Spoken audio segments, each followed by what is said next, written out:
অবশেষে জামাত শিবির জনতার বড় বিজয়। সরকারকে ধন্যবাদ। সরকার জামাত শিবির ইসলামপন্থী কওমি আলেম ওলামা তাদের সমালোচনাকে গ্রহণ করেছে, তাদের অনুভূতিকে শ্রদ্ধা দেখিয়েছে। চমৎকার সিদ্ধান্ত। নিঃসন্দেহে সরকার ধন্যবাদের যোগ্য। এবং একই সাথে সরকারকে আমরা কিছু জরুরি আহ্বানও জানাতে চাই। আসুন আমরা সবাই এই বক্তব্য শেয়ার করে সরকারকে ধন্যবাদ জানাই এবং আমাদের দাবিগুলো সরকারের কাছে পৌঁছে দিই। দর্শক, কি ঘটেছে? সমালোচনার মুখে পাঠ্যপুস্তক সংশোধনে গঠিত কমিটি বাতিল। এর মানে কিছু কিছু ইসলাম বিদ্বেষী আওয়ামী লীগের দালাল, ভারতের দালাল শাহবাগীরা, যারা একসময় হাসিনা মুজিবের প্রশংসা করত, তারা পাঠ্যপুস্তক সংশোধন কমিটিতে স্থান পেয়েছিল। এবং এই সংশোধন কমিটির বিরোধিতা, এই শাহবাগীদের দালালদের বিরোধিতা কিন্তু বিএনপি বা অন্য কোনো সেকুলার যারা হাসিনা বিরোধী বা ফেসিজম বিরোধী তারা কিন্তু করেনি। করেছে কারা? ইসলামপন্থীরা, জামাত শিবির, কওমি আলেম ওলামারা। কওমি আলেম ওলামারা যথেষ্ট সোচ্চার ছিল। আমি একটা জিনিস মনে রাখবেন যে চরমোনাইকে অলওয়েজ আমি আওয়ামী লীগের দালাল মনে করি। যখন কওমি বলবো তখন ধরে নেবেন যে আমি সেখানে চরমোনাইকে ইনক্লুড করছি না। তারা এই বিষয়ে কথা বললেও তাদেরটা লোক দেখানো, তাদের সাথে আওয়ামী লীগের আতাত রয়েছে। যাই হোক, সুনির্দিষ্ট ইস্যু ভিত্তিক অবশ্য তাদের দাবি ইসলামপন্থীদের সাথে মিলে। চরমোনাইয়ের খবরটা একটু আপনাদেরকে আগে জানাই, খুবই আনন্দের খবর। সমালোচনার মুখে জাতীয় শিক্ষাক্রম ও পাঠ্যপুস্তক বোর্ড এনসিটিবি প্রণীত ও মুদ্রিত সব পাঠ্যপুস্তক সংশোধন ও পরিমার্জনের জন্য গঠিত সমন্বয় কমিটি বাতিল করা হয়েছে। শনিবার 28 অক্টোবর মাধ্যমিক উচ্চ মাধ্যমিক বিভাগের সিনিয়র সহকারী সচিব মোহাম্মদ ইয়ানুর রহমান স্বাক্ষরিত এক অফিস আদেশে এ তথ্য জানানো হয়। মানে সরকার জরুরি সিদ্ধান্ত নিয়েই তাদের কমিটি বাতিল করেছে। এতে বলা হয়, শিক্ষা মন্ত্রণালয়ের মাধ্যমিক উচ্চ মাধ্যমিক বিভাগ 15 সেপ্টেম্বর জাতীয় শিক্ষাক্রম ও পাঠ্যপুস্তক বোর্ড এনসিটিবি কর্তৃক প্রণীত ও মুদ্রিত সকল পাঠ্যপুস্তক সংশোধন ও পরিমার্জনের কার্যক্রম সুষ্ঠুভাবে সম্পন্ন সমন্বয়ের লক্ষ্যে সমন্বয় কমিটি গঠিত করে সেই কমিটির নির্দেশক্রমে বাতিল করা হলো। ধন্যবাদ জানাই সরকারকে। এখানে অনেক বিতর্কিত ব্যক্তি ছিল, তাদের নিয়ে অনেক কথাবার্তা হয়েছে। তবে এই বাতিলে সবচেয়ে বেশি ভূমিকা, আমি জামাতকে এখানে সবচেয়ে বেশি ভূমিকা বলবো না, তবে বিজয়টা তো সবার, ইসলামপন্থীদের সবার। শেখ আহমদুল্লাহদের ভূমিকা সবচেয়ে বেশি। শেখ আহমদুল্লাহ ব্যক্তি হলো, তার প্রভাব এখন একটা সংগঠনের মতো, বা ছোটখাটো অনেক কর্মভিত্তিক সংগঠন চাইতেও শেখ আহমদুল্লাহ ব্যক্তির প্রভাব বড়।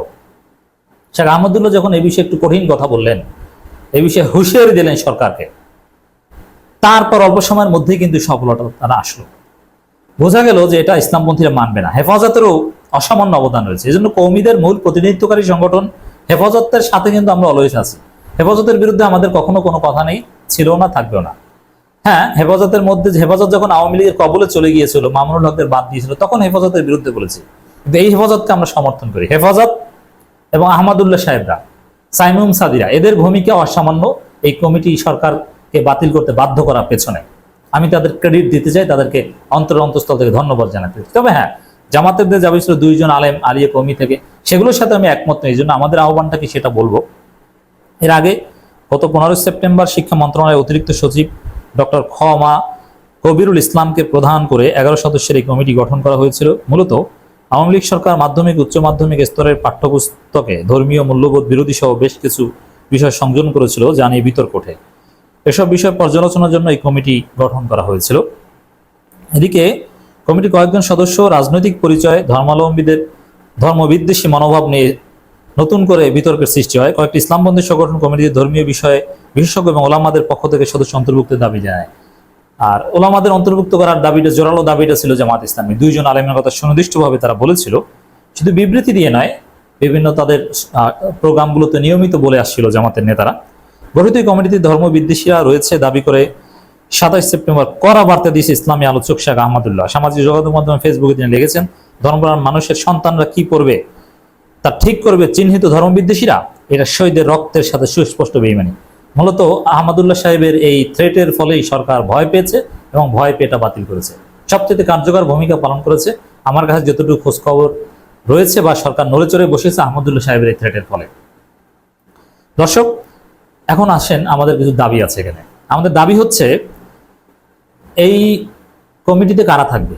প্রথম শর্ত, এখানে হুজুর থাকবে বা এগুলো আমি প্রধান হিসেবে দেখাতে চাই না। এই কমিটিতে যারা থাকবে অবশ্যই তাদের হাসিনা এবং মুজিব বিরোধী হতে হবে। হাসিনা মুজিবের সুবিধাভোগী বা তাদের আদর্শ ধারণ করে কিংবা শাহবাগী আদর্শ ধারণ করে কোনো না কোনোভাবে হাসিনা রেজিমকে ক্ষমতা রাখার জন্য ভূমিকা পালন করেছে, এরকম কেউ থাকতে পারবে না। এটা হচ্ছে আমাদের জরুরি দাবি, প্রথম দাবি। দ্বিতীয় হচ্ছে বৈষম্যবিরোধী ছাত্র আন্দোলনে অবদান আছে এরকম কেউকে এখানে আনতে হবে। সব নিয়োগে যাদের হাসিনা পতনে অবদান রয়েছে শুধু তাদেরকেই নিতে হবে, অন্য কাউকে আমরা দেখতে চাই না। এটা একটা বিষয়। হ্যাঁ, অনেকে আছে যে শেষের দিকে এসে তারা হাসিনার পতন চেয়েছে কিন্তু একসময় ঠিকই হাসিনার দালালি করেছে, তাদেরকেও রাখা যাবে না গুরুত্বপূর্ণ স্পর্শকতার পদে। যেহেতু আমাদের দেশটা স্বাধীন হয়েছে এবার ভারত থেকে, এ কারণে ভারতের কোনো দালাল থাকতে পারবে না।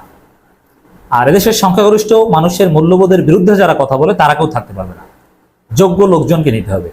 তো এই ক্রাইটেরিয়াগুলো মেনটেন হলে তখন হুজুর কোটার দরকার নেই, এমনি ইসলামপন্থীদের স্বার্থ রক্ষিত হবে। তখন দেখবেন এই শাহ আহমদুল্লাহদের, প্রফেসর মাহমুদুল হাসান চৌধুরীদের, ডক্টর আব্দুর রবদের এমনিতেই ডাকা লাগবে।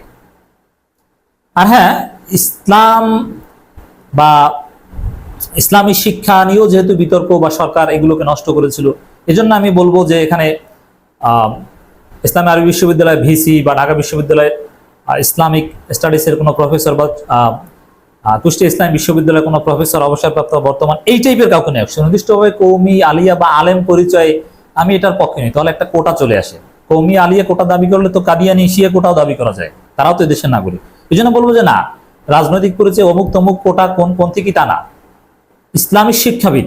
এই জন্য বিশ্ববিদ্যালয়ের প্রফেসর যাদের নামের পিছনে প্রফেসর ডক্টর আছে এবং যারা আসলে শিক্ষাবিদ, ডক্টর শামসুল ইসলাম স্যার হতে পারে, এই টাইপের কয়েকজনকে নিতে হবে, এটা আমাদের দাবি।